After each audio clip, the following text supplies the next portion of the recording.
My first involvement with Boys Club back in that day was it's pretty much all of my friends who went. My mother raised 5 boys. I was the youngest, and she looked around for all kinds of resources to help us and help her. Walking in there in this beautiful swimming pool and shiny gym floor and all the equipment, and it was for us. So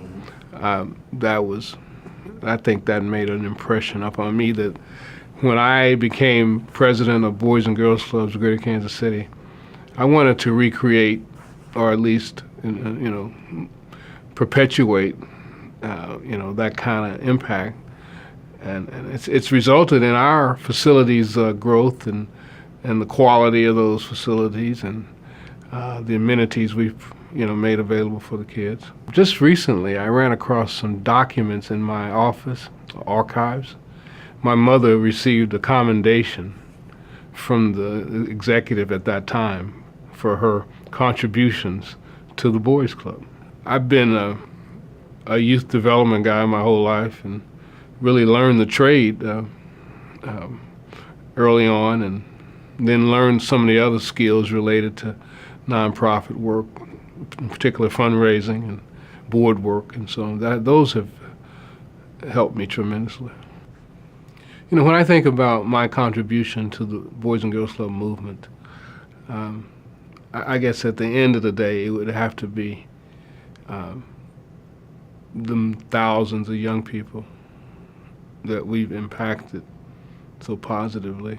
I feel really good about how we've moved the Kansas City organization to a major metro status, and I think we're really realizing the potential in that community for club growth, and there's still tremendous potential and opportunity there, but I think we've established a really strong foundation for that continued growth.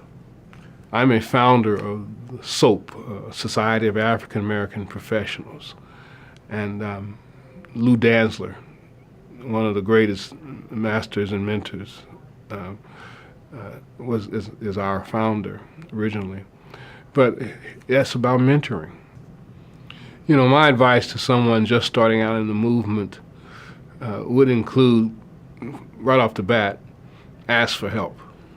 Don't feel like you're on an island by yourself, and also identify some mentors or role models or people that you have a connection with that you can call in difficult times or when you're trying to figure stuff out. And so I think that's important. I've had the luxury of mentors throughout my career, and I would advise starting out to make that a part of your plan.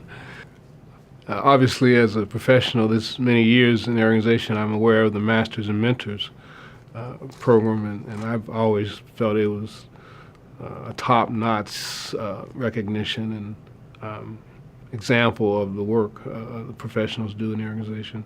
My philosophy very much is we need to provide mentoring, and we need to be examples and role models for one another and younger staff and new staff and volunteers and board members.